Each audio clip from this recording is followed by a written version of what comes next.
मेरा नाम राजेश है। हम दो ही बहन भाई थे। मेरी बहन मुझसे 6 साल बड़ी थी। मैं कमाने के काबिल हुआ तो पापा एक ट्रैफिक हादसे में चल बसे। पापा की मौत का मुझे बहुत दुख था क्योंकि मैं पापा के बेहद करीब था। घर में बहुत सन्नाटा छा गया था। पापा ने अपनी जिंदगी में ही मेरी बहन को विदा कर दिया था। वो अपने घर की हो गई थी। पापा की मौत के बाद चंद हफ्ते हमारे साथ गुजारकर मेरी बहन अंजना वापस लौट गई थी। घर में मैं और मम्मी ही रह गए थे। मम्मी हर वक्त पापा को याद करके रोती रहती, तो मैं मम्मी की हालत देखकर उदास हो जाता। मैं चाहता था कि मम्मी पापा की मौत का गम अपने सर पर सवार ना करें, क्योंकि इस तरह वो खुद भी बीमार हो सकती थी। पापा के बाद मैं मम्मी को खोना नहीं चाहता था। मेरा इस भरी दुनिया में मम्मी के सिवा था ही कौन? इसलिए मैं मम्मी का सहारा बन गया। मैं उनको जिंदगी की तरफ लाने की बेहद कोशिश करता और हर वक्त उनको बातों में बिजी रखता। रफ्ता रफ्ता मम्मी भी बदल गई और वापस जिंदगी की तरफ लौटने लगी। पापा का गम खत्म तो नहीं हो सकता था, मगर वक्त के साथ कुछ भर गया था। मम्मी को मेरी शादी की फिक्र हुई तो वो लड़कियों की तलाश में निकल पड़ी। मैं भी खुश था कि चलो, इसी बहाने मम्मी कुछ बदल गई। मैं चाहता था कि मेरी जिंदगी में कोई ऐसी लड़की आए जो मेरी माँ को मुझसे अलग ना कर सके, बल्कि वो हमारे घर और हमारे माहौल में घुल मिल जाए। मम्मी की भी यही ख्वाहिश थी। मम्मी ने अपने काफी जानने वालों को लड़की के लिए कह रखा था। आखिर एक दिन मम्मी की तलाश खत्म हुई और उन्होंने मेरी बहन के ससुराली रिश्तेदारों की बेटी को मेरे लिए पसंद कर लिया।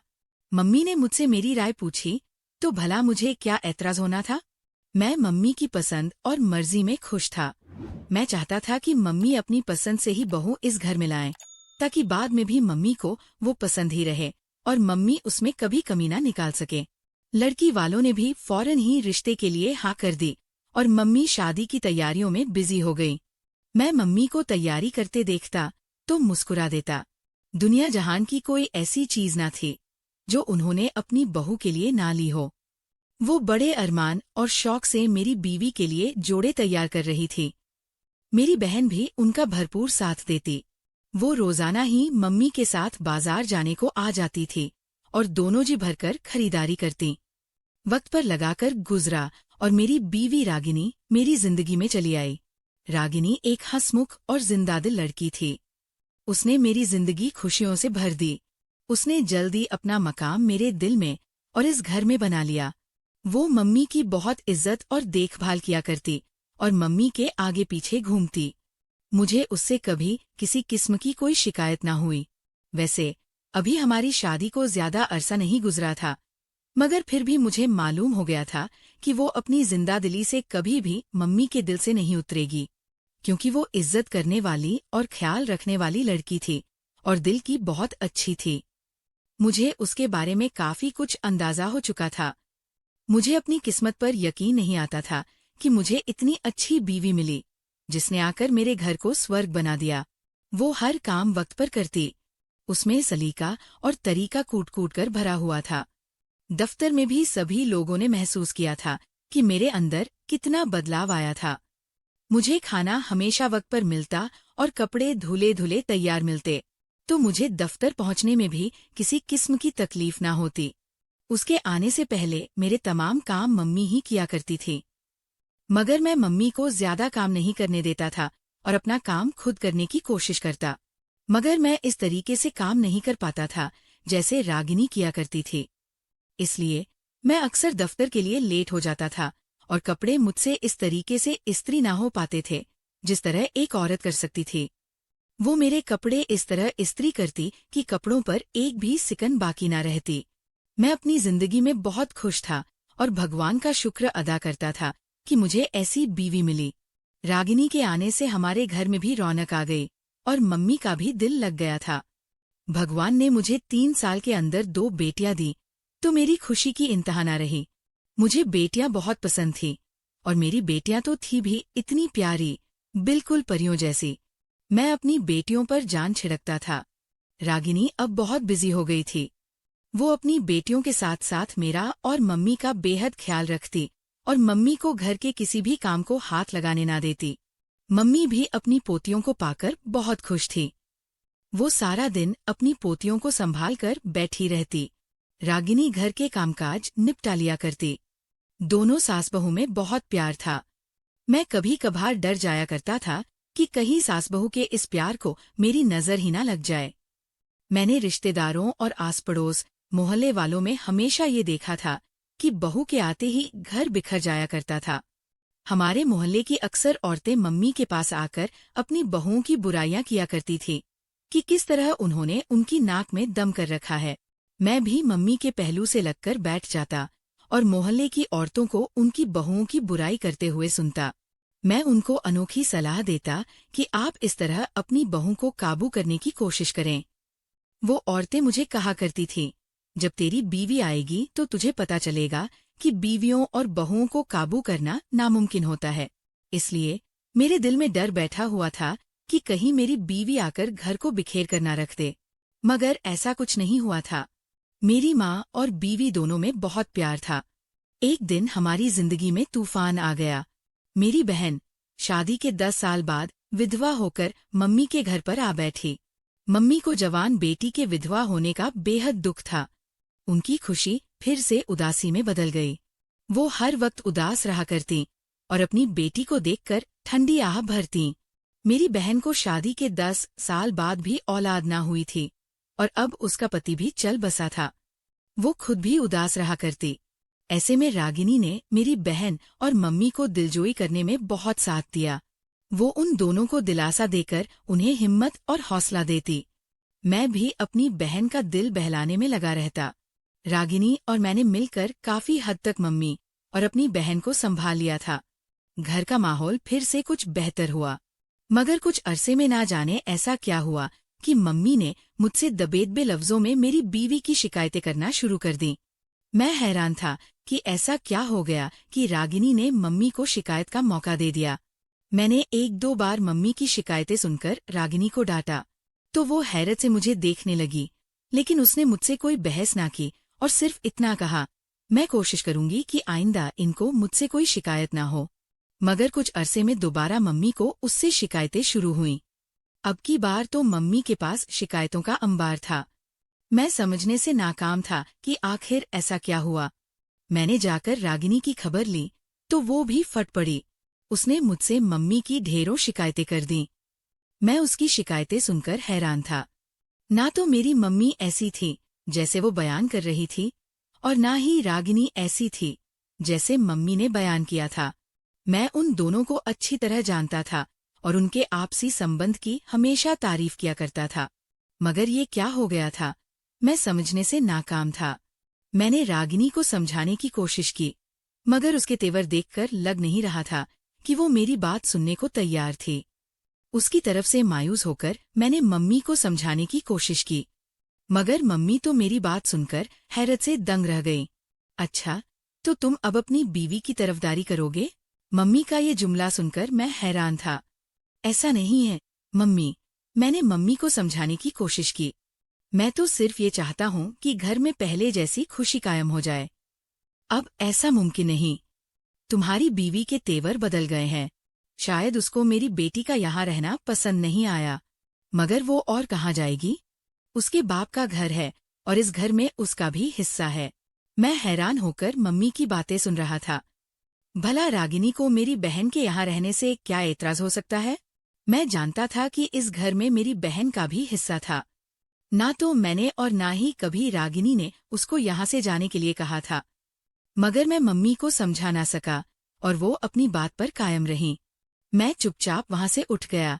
घर में बेरुखी का माहौल था। रागिनी चुपचाप घर के कामों में लगी रहती। मैं उसे बुलाने की कोशिश करता तो मुझे भी काट खाने को दौड़ती। ना जाने उसका मिजाज इतना तंग कैसे हो गया था। वो तो हंसमुख और धीमे मिजाज वाली लड़की थी। मगर मम्मी सही कहती थीं, उसके तेवर बदल गए थे। दूसरी तरफ मम्मी भी हर वक्त शिकायतों का अंबार लिए मौजूद होती और मुंह ही मुंह में ना जाने क्या क्या बड़बड़ाती रहती। कुछ ही दिनों में बहस, तकरार और फिर लड़ाइयों तक नौबता पहुंची थी। रागिनी और मेरी बहन के दरमियान ऐसी लड़ाई होती कि मोहल्ले वाले भी अपने घरों से बाहर निकलकर झांकने लगते कि आवाजें किस घर से आ रही हैं। मैंने रागिनी को समझाने की बेहद कोशिश की, कि इस तरह लड़ना बहुत बुरी बात होती है। आसपास घर मौजूद हैं, हर घर की आवाज दूसरे घर में जाती है, मगर रागिनी समझने को तैयार न थी। अगर आप अपनी बहन को ये सब समझाएं तो ज्यादा बेहतर है। बहस वही शुरू करती है। मैं उसकी ये बात सुनकर हैरान होता, मगर उसको कुछ भी ना कह सकता। मैं उन दोनों के दरमियान बेबस था। ना मेरे बस में अपनी बहन को लगाम लगाना था और ना ही मैं अपनी बीवी को काबू कर सकता था। इसलिए दोनों की लड़ाई होता देखकर एक तरफ होकर बैठ जाता। अब माँ अपनी बेटी की तरफदारी किया करती और रागिनी को ही बुरा भला कहती, मगर रागिनी ने आज तक कभी मम्मी को पलटकर जवाब नहीं दिया था। मगर वो मेरी बहन को ऐसे ऐसे जवाब देती कि मैं खुद भी हैरत से मुंह खोले खड़ा रह जाता। मैं जब भी रागिनी से शिकवा करता तो वो आगे से ये कहती, मेरे मुंह में भी जब जुबान है तो आखिर कब तक बर्दाश्त करूं? आपने तो कभी मेरा साथ दिया ही नहीं। ना देना है, मुझे खुद ही अपनी लड़ाई लड़नी है। मैं इस रोज की बहस और तकरार से तंग आ गया था, इसलिए मैंने उन दोनों को उनके हाल पर छोड़ दिया। अब चाहे वो लड़ती रहें या जो मर्जी करें, मैं यही जाहिर करता था कि मुझे परवाह नहीं। मगर मैं दिल ही दिल में बहुत परेशान था। मम्मी की तबीयत काफी खराब रहने लगी तो उन दोनों की लड़ाइयाँ थम गई। मैं खुश था कि चलो, मम्मी की बदौलत दोनों को कुछ अकल समझ तो आई। मम्मी की तबीयत ना संभल सकी और रागिनी ने मम्मी की बहुत देखभाल की। मेरी बहन भी मम्मी की देखभाल में जुटी रहती। मम्मी की बीमारी के नतीजे में दोनों एक हो गई थी और घर में फिर से सुकून आ गया था। मगर मम्मी की बीमारी जानलेवा साबित हुई। इस बार मम्मी ना बच सकी। दरअसल उनको जवान बेटी के विधवा होने का गम खा गया था। मम्मी की मौत से हम सभी सदमे में थे। घर में बेहद उदासी छाई हुई थी। मम्मी के दम से जो रौनक थी वो बिल्कुल खत्म हो गई थी। रागिनी अपने कामों में लगी रहती, जबकि मेरी बहन भी अपने कामों में लगी रहती।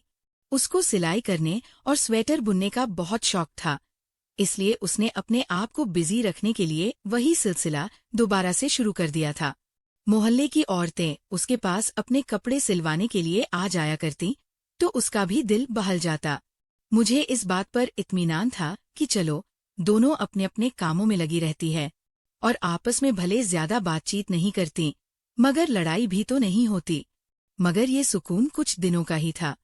जैसे ही मम्मी की मौत का गम हल्का हुआ, घर में फिर वही लड़ाइयाँ शुरू हो गई। मेरी बीवी और बहन आपस में इस तरह लड़ती कि सारा मोहल्ला उन दोनों की आवाजें सुनकर लुफ्त उठाता। मेरी शादी को 12 साल का अरसा गुजर चुका था।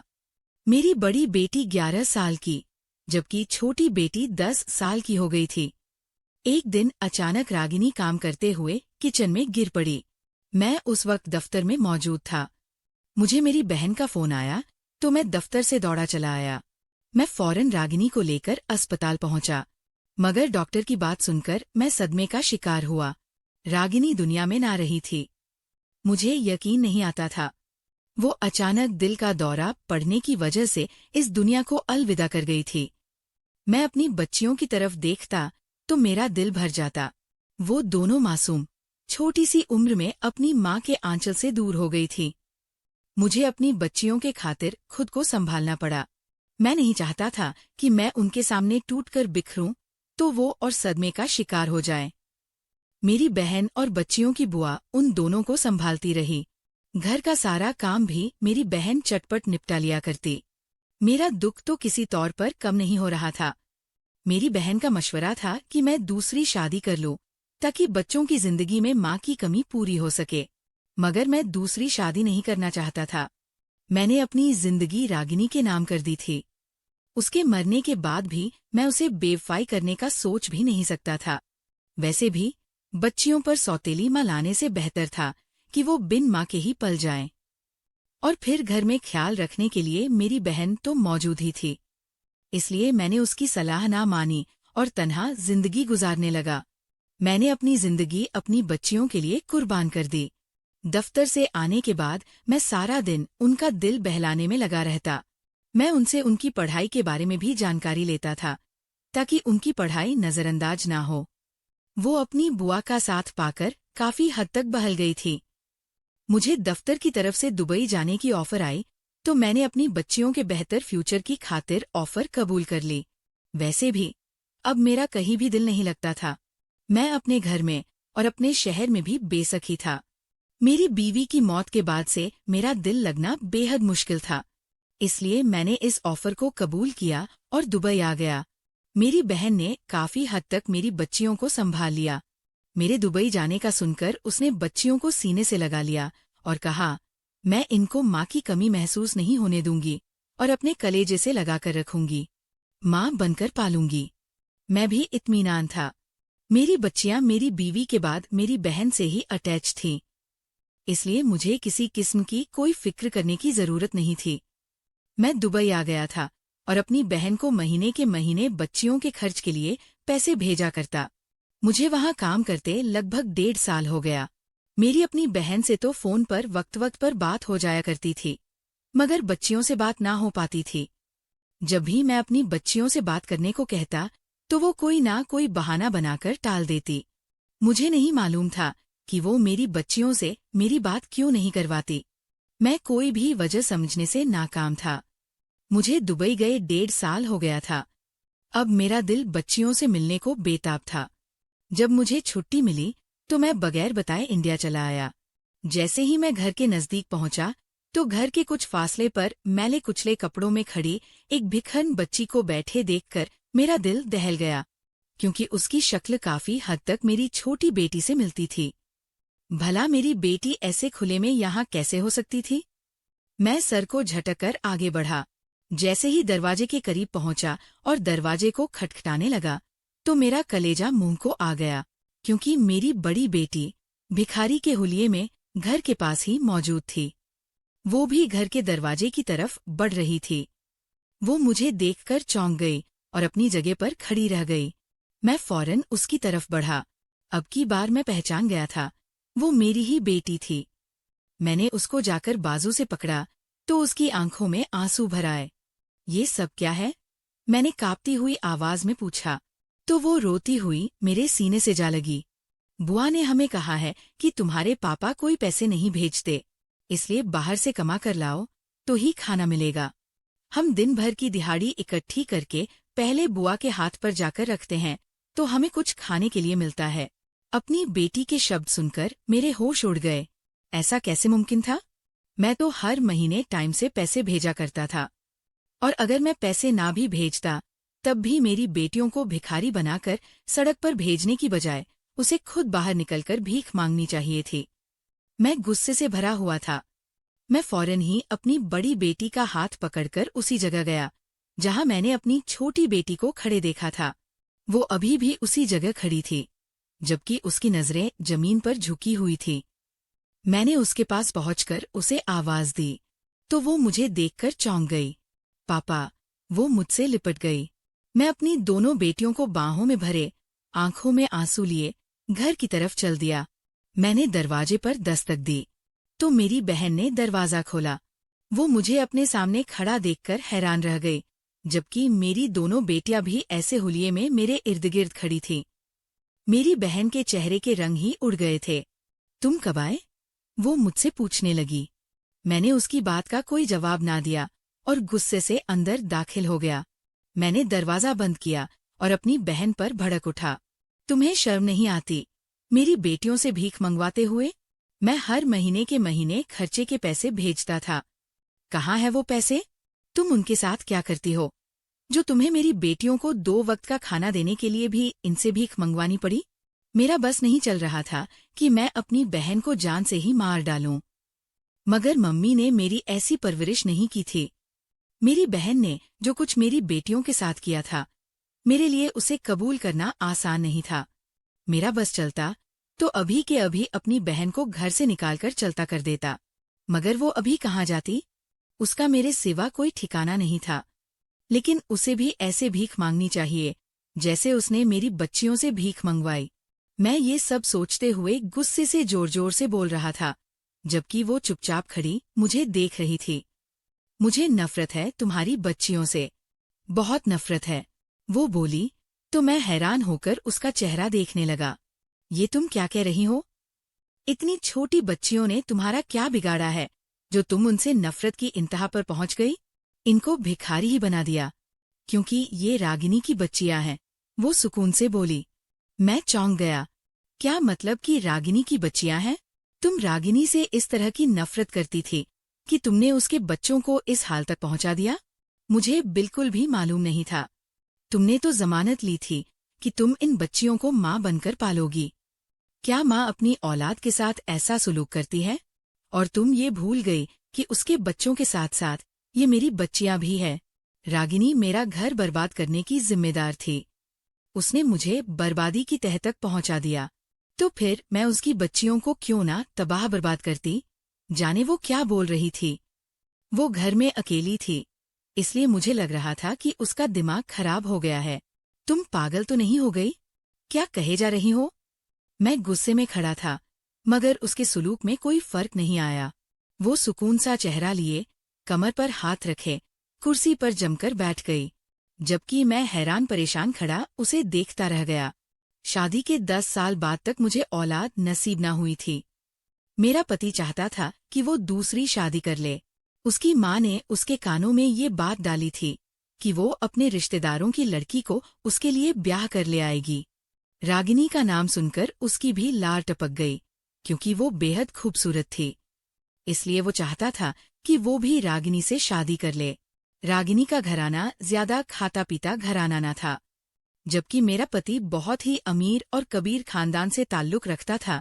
इसलिए अगर मेरे पति का रिश्ता रागिनी के लिए जाता तो उसके घर वाले इनकार ना करते। मैं किसी सूरत नहीं चाहती थी कि मेरा पति दूसरी शादी करे।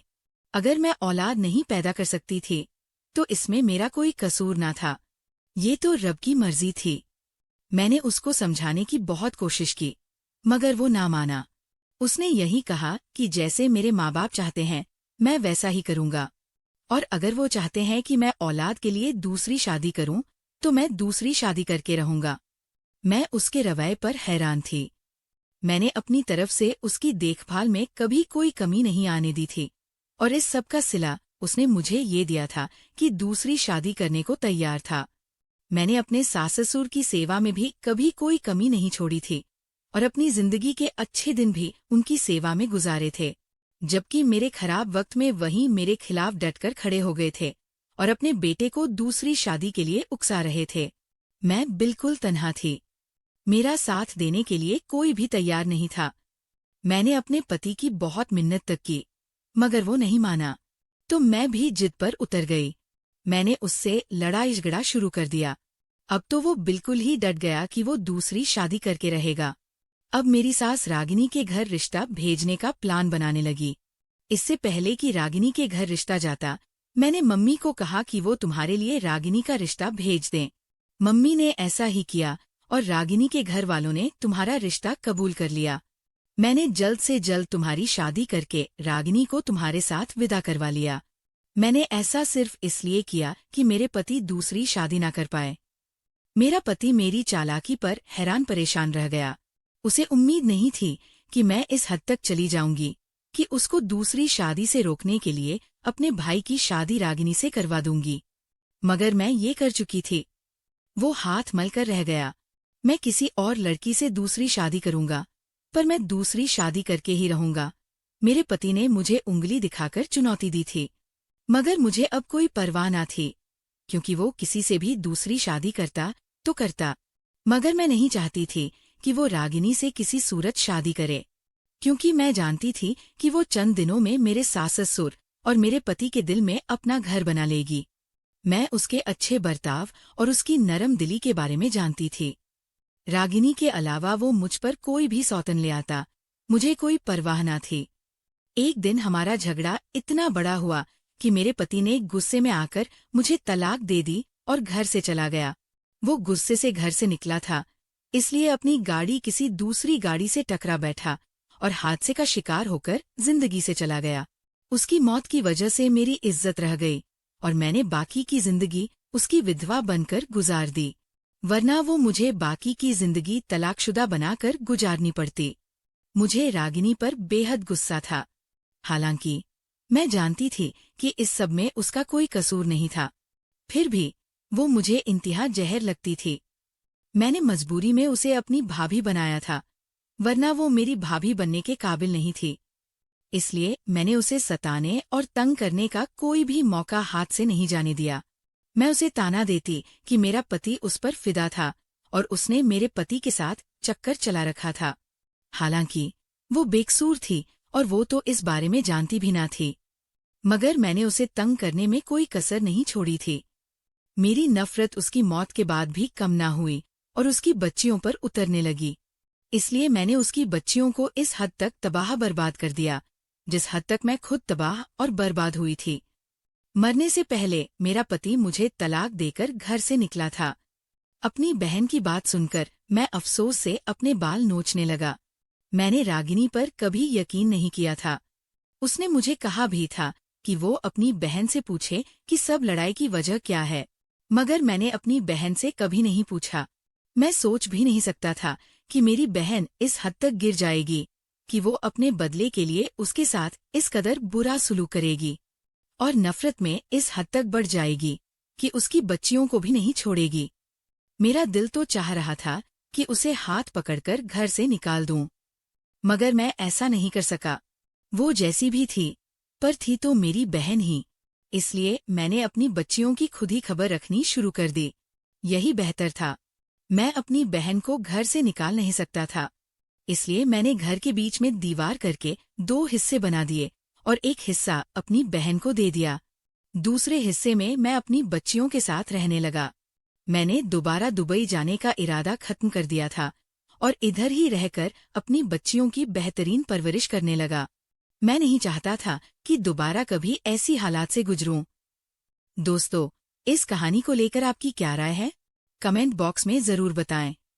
अगर आपको हमारी आज की कहानी पसंद आई है तो इसे लाइक करें, अपने दोस्तों के साथ शेयर करें और हाँ, चैनल पर नए हैं तो प्लीज चैनल को जरूर सब्सक्राइब करें।